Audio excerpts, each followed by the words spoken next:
Jeremy Miller was never a man of God. Whereas all the other kids he grew up with spent their Sundays in their respective holy houses, Jeremy spent his Sunday mornings glued to the television. He grew on the knowledge of the Discovery Channel, the girth of the internet, and the pages of his textbooks.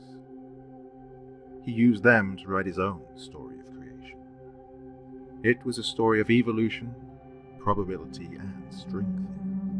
He saw an enormity to the universe, and to the realities and dimensions beyond it.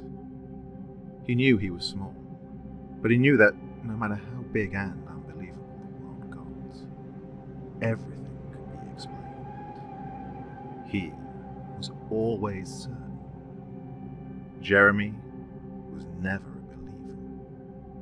He went on to Caltech to pursue a career in biological engineering, just as he had planned since he was 7 years old. His parents were proud and amazed. They said they'd been blessed to have such a smart son. Jeremy scoffed at the notion. To Jeremy, it had been as natural as the world around him. It was a product of his will and his actions. Alone, he could do anything. Now that was a miracle. Oh, and Jeremy didn't believe in ghosts. The old house, 25 Plummer Hill Road, struck him as perfectly quaint. The New Hampshire woods had always piqued his interest, partly for their ecological beauty, partly for their peace and quiet. The old house had buried itself within them. Jeremy wanted the same, but he also felt it was a great shame that the home's beauty had been hidden from the world. The steep, sloped architecture of the roof was picturesque. The stonework on the outside had an aged, yet majestic feel. The gardens outside, long since neglected, housed much potential. When flowered, they'd wrap around that house like a stunning, knitted scarf. He saw it all in his mind, and it was magnificent. So, he made it his. Now, he was told on numerous occasions about the home's darker nature. They told him that homes that hold such unpleasant histories tend to hold a bit of that energy forever. They told him it makes the spiritual foundation weak. But all he heard was price reduction. Jeremy took it without hesitation. For a while, Jeremy was content. He was finally home.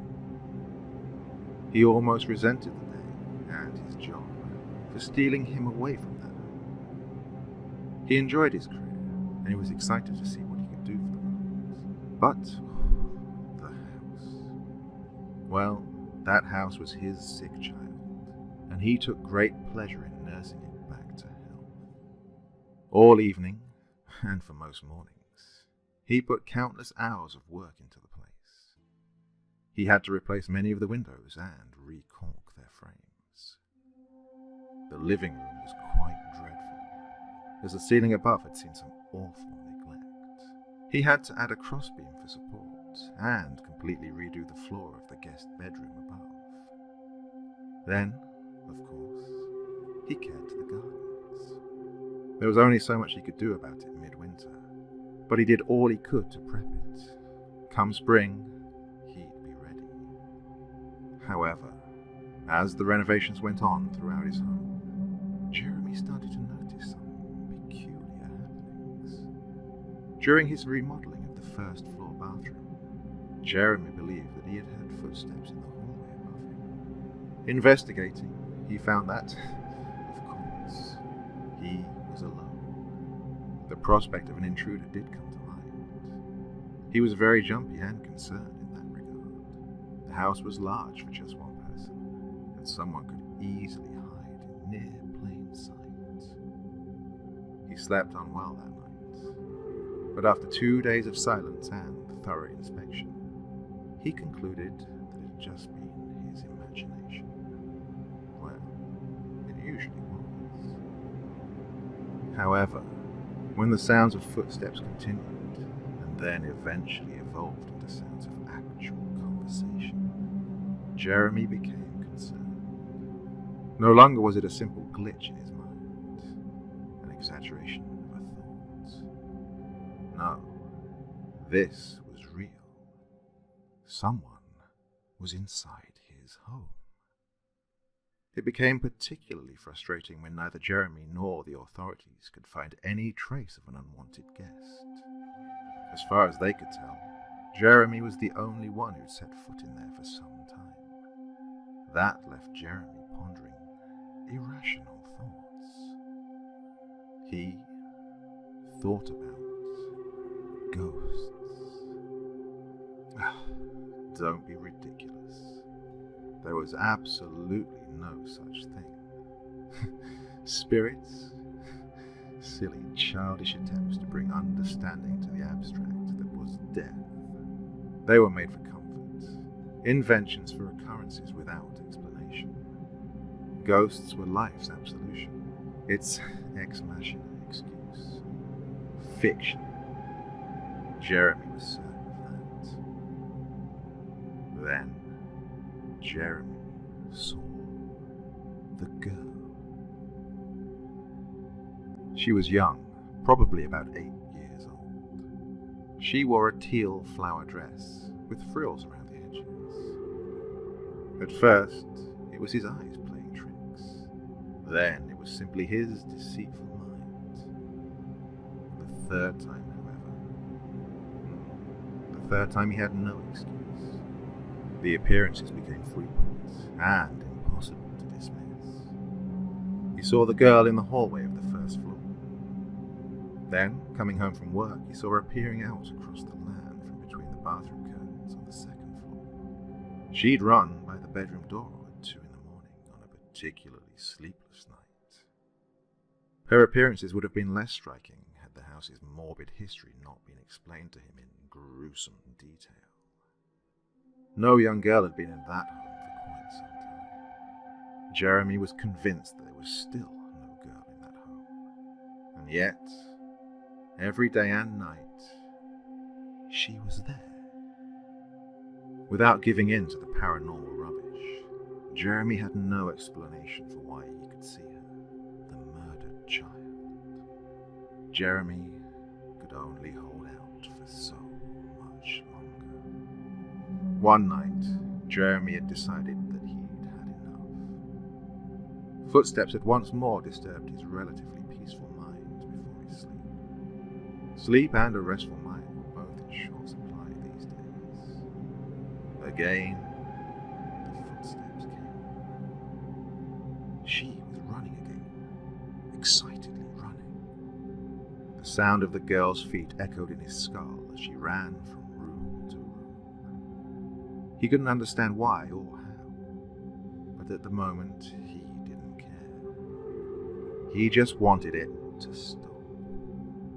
So, Jeremy made a stand. Any fear he had was swallowed by his frustration and rage.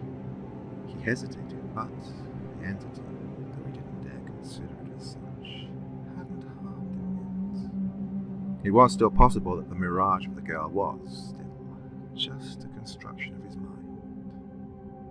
It was quite possible that he was in no danger at all, but he couldn't convince himself of that. He was no longer certain. He gripped the doorknob anyway. Throwing the bedroom door open, he roared at her. She was there, at the end of the darkened hallway. Jeremy barely saw her face through the shadows, yet he saw enough to know that this outrage barely caused her to hesitate.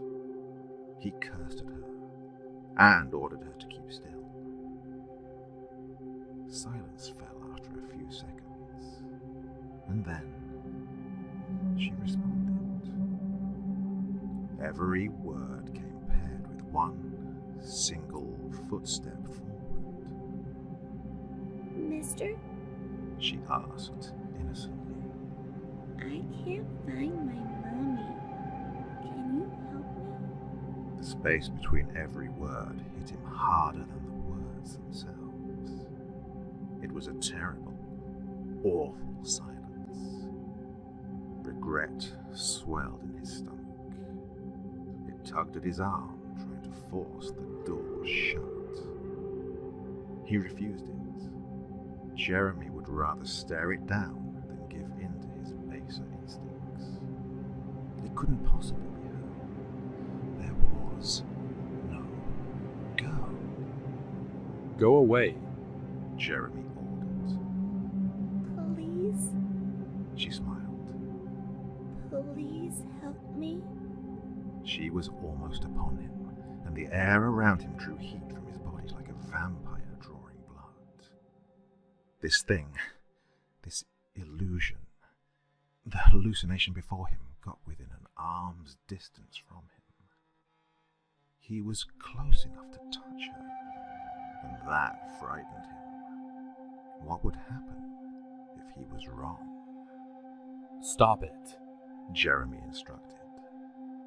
He hoped that saying it would work, and his mind would stop. She remained. She looked like she'd been painted onto the air. Real, but not entirely there. Real enough, though, that he could reach out and touch her if he'd chosen to. He had to know. His right hand extended towards her, wary. She mirrored the gesture, reaching for him. Their fingers got so close, but the feeling Jeremy expected never came.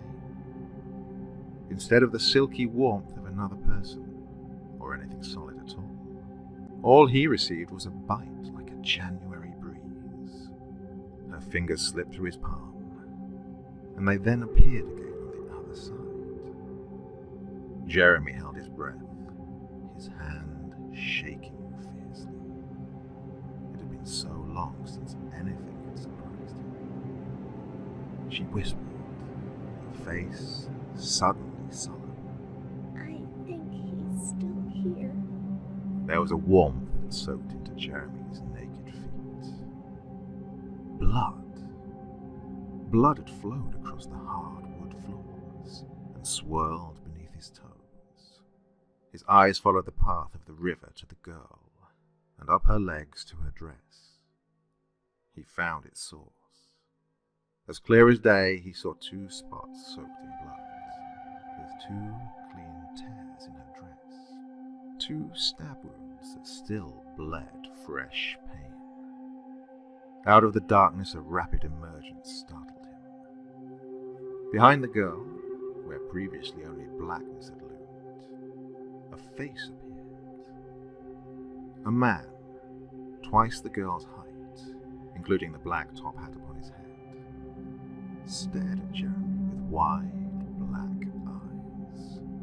The eyes were encircled with red. They oozed with warmth and dampness.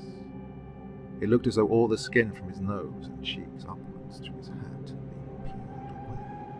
No, torn away. The only skin left was around his mouth, and it had arched into an awful smile. It peeled back over filed, pointed teeth. "Do you believe yet?" it asked, hissing. Jeremy's arm moved out of instinct to shut himself away from the horrors. An involuntary scream erupted from his mouth as he collapsed against the door. His horrified sounds drowned out the soft laughter on the other side of the door. Jeremy spent all night there, wondering if they were doing the same. He thought he could almost feel a moist wind upon the nape of his neck. For the first time since he was a child, Jeremy cried. They had told him about her, of course. Before it had been such a trivial detail, but now he couldn't stop thinking about it. A girl had been murdered there, by her own father no less. She had been stabbed, strangled, and her body had been discovered in the attic by her mother. Everybody's favourite part of the story was the singular fact that her father had escaped, never been captured. They loved wondering what had happened to him. The murder had occurred half a century ago, and yet everyone was still morbidly fascinated by it. It gave them something to talk to over their campfires. It gave all the teenagers a good hoot. Jeremy had often seen them passing by, their eyes open in awe as they were told. He was living their dream. He was the one living in the haunted house. No, he refused to believe it. His eyes had lied to him. There was no such thing. He was a scientist. His reasoning was in numbers, papers, statistics, and graphs. No, this meant nothing. It took him a week to calm his nerves. And then, a single thought. He had pondered selling the house. He decided that was the final straw. But no, never. Not for any demon or ghoul or Satan himself would he abandon that beautiful home. His first home. He would not run like some frightened schoolboy. He was never a man of God, but he was a man of faith. His faith was in what he knew and what he could prove. So, he studied the case of the little girl. For a while, this proved more of a detriment than an aid. The girl he'd seen in the hallway surely was the girl who'd been murdered there. The likeness he observed in the pictures he found was indeed that of the girl he'd seen. That meant that it would have been impossible for his mind to create the illusions he'd seen previously. She was real, in some sense of the word. Their presence had to have an explanation, however. Something had been there that night. Something had physically chilled him. He'd felt the thing's blood on his feet. And so, he pondered. He nearly gave in to their ruse. And then, like the great Sherlock Holmes himself, he realized something. He looked back, and indeed his suspicions were correct. There was a flaw. There was one little detail that gave him hope. The flaw was so minor that had he not been actively searching for it, he never would have seen it. It was unlikely to be mentioned by anyone, and therefore it was easy to overlook. However, it was not necessary if one was simply pretending. He knew for sure that they weren't ghosts. So, he just wanted answers. They came back again that night, for the last time, in the attic. Jeremy heard them talking above his head, whispered voices. He climbed the ladder, and he pulled himself into the dark attic. He fumbled around, looking for the switch. The attic felt so empty, so quiet. When the lights came on, he saw that he wasn't alone. The two dangling light bulbs above revealed so little in that cramped attic, but they showed enough. She stood far from Jeremy, just beyond the reach of the furthest bulb. Jeremy took his spot under the other. He found comfort in its light. With both performers in their places, Jeremy recited his lines. Who are you? Jeremy asked. His voice wavered just a bit. Most of his fear was restrained inside. Sally. The girl spoke, going through the motions. Sally Johnson. I'm 8 years old, and can you... You were stabbed, weren't you? Jeremy interrupted. Sally nodded. By a very bad man. On cue, Jeremy felt the man in the top hat behind him. He didn't need to imagine the man's breath this time, but it made him smile. Why does a ghost need to breathe? He stabbed you? Jeremy asked again, for clarification. Twice? Sally, or whatever she was, nodded in sorrowful agreement. And that's when Jeremy smiled. He had her. Try again. Jeremy said, pulling a newspaper article from his pocket. This says you were stabbed 3 times in the chest. You're missing a stab wound by the right clavicle. Sally looked downwards at her dress. It remained intact and unsullied by her collarbone. That changed in a heartbeat. Blood poured from the wound and soaked her dress, but not a single drop dripped onto the ground. Even then, the 2 wounds you had before were mirror images. They were on the wrong side of your body. She was stabbed below the heart. Your cut is on the right side. Sally didn't speak. You're not ghosts. Jeremy said, feeling very clever. You're just pretending to be. Yes, Sally admitted. you're right about that. Even though he knew the man was there, Jeremy jumped a bit as the man walked around beside him. The man was dressed in a rugged tuxedo. His left hand, gloved in white, gripped his lapel, while his other gloved hand held a black cane for him. It clicked and clacked as he strolled by Jeremy. Every labored breath he took hissed through his bloodied nostrils. What are you? Jeremy asked, to no reply. The man had reached the girl, and they shared some muffled words. She nodded in response to what was, seemingly, a question, and the man in the tuxedo chuckled. They shook hands, and he turned to take his place at her side. A pleased smile shone across his face. Please. Jeremy said. His tone, is almost pleading, drew their attention. Please? Sally asked. I need to know. Sally chuckled as she looked at him.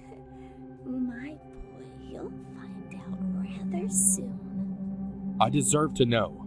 Jeremy snapped. He was tired of the dark. You deserve nothing. You will get nothing. No, the man stated in a suave tone. I believe the poor thing deserves a little. It could do no harm. Besides, his sentence trailed off as he leaned down to whisper in Sally's ear. Jeremy couldn't hear a single syllable, but whatever the man uttered in her ear caused the young girl to tremble.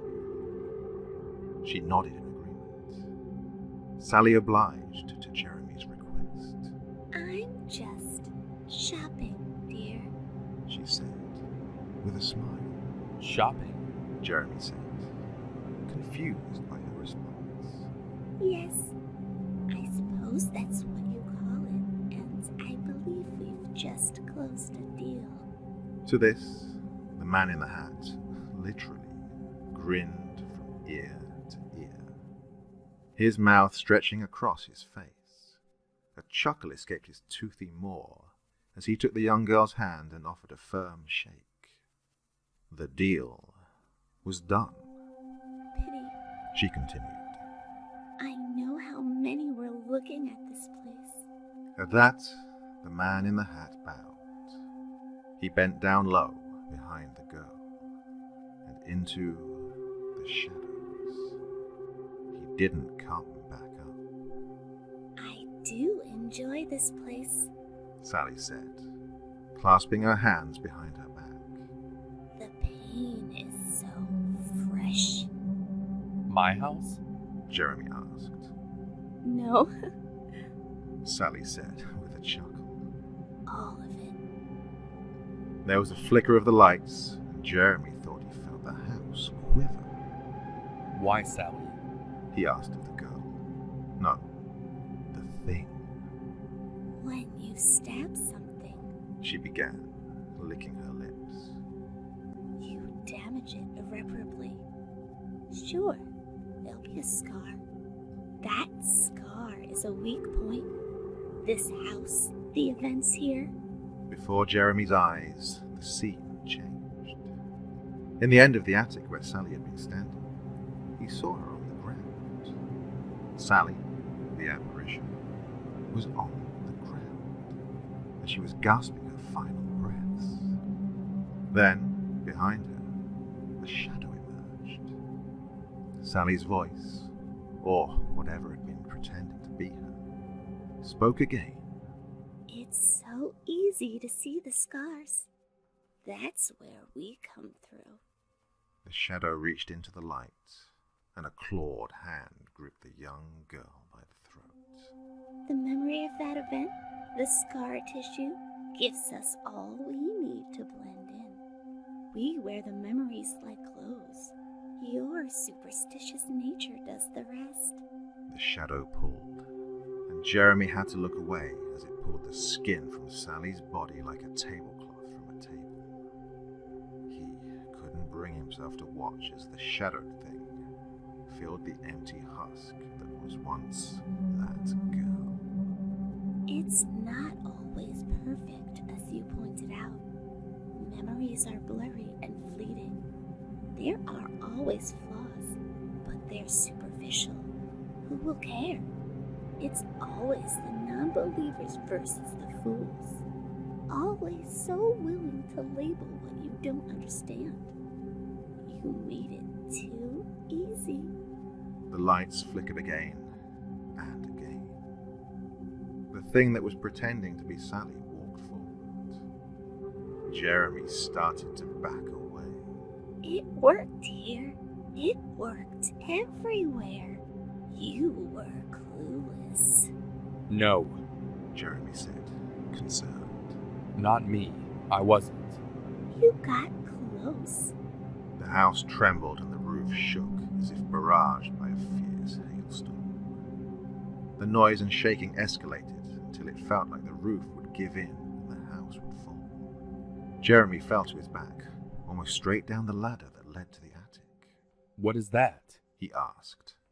Opening the scar. She said, smiling. She was right above him, and as the noise reached its climax, Jeremy asked his final question. Who are you? The silence that followed gripped his throat. She leaned down. It felt like a dream as she whispered in his ear. I'm the new tenant. With that, there was a blinding light from the back of the attic. Pieces of wood peeled away, strip by strip. From them peeled the paint and the nails, and from the wood every single fiber came undone and was ignited by flame. The pieces all burned away, but left in their wake wasn't ash. No, it was as if their burning took through the air and revealed what was behind it. As the entire back wall burned, Jeremy looked through the hole in space. Another world lay before him. A world of nightmares. Plains and hills of scarlet grass lay as far as the eye could see. Beyond it, more fire rings, like the one that had engulfed his house, raged on. They all pulsated and crackled as giant clawed hands tended to them and molded them like they were clay on a pottery wheel. It was impossible. In the distance, rings taller than skyscrapers roared. They looked large enough to swallow whole cities. Through them, worlds scorned by fire and blood lay ravaged. Cries and screams echoed on the wind like bird calls. By each ring stood a man in a top hat. As the ring grew around him, Jeremy saw whole worlds come into view. They fell, and the red plains absorbed them. The ground came alive, and it gripped the worlds within earthen tendrils and spines. They reached through the fiery portals, and ensnared everything in their path. Every world, Every universe was strangled into submission. What happened next, Jeremy could only dread. The men in the top hats looked on in joy as thousands perished beneath the living ground. Around them, creatures indescribable gathered and bartered. They all fought for the chance to see. The men in the hats smiled. They were the purveyors of worlds, and business was good. Jeremy knew then who the girl was. As the wind from that terrifying world coursed in, and the house succumbed to its flame, the thing that had worn Sally's visage, her memory, smiled and basked. Powered by her native land, her body formed corporeal, and her ethereal disguise was shed. The skin sagged from her face and hands, and from within her mouth protruded spider-like limbs. Those legs proceeded to pull free her skull from the clutches of her mandible and neck. As the monster reformed its ghastly exoskeleton before Jeremy, he could only chuckle. As the visitor in his room had been, so had all the other ghosts been before. They weren't lost spirits. No, they were just disguised wanderers. They were just looking. Sally was different in only one regard. Sally had decided to buy. Not him, not his soul, not his hope. His reality. As his world fell into the mold to become part of the one below, Jeremy knew. Yes, he was right. There were no such things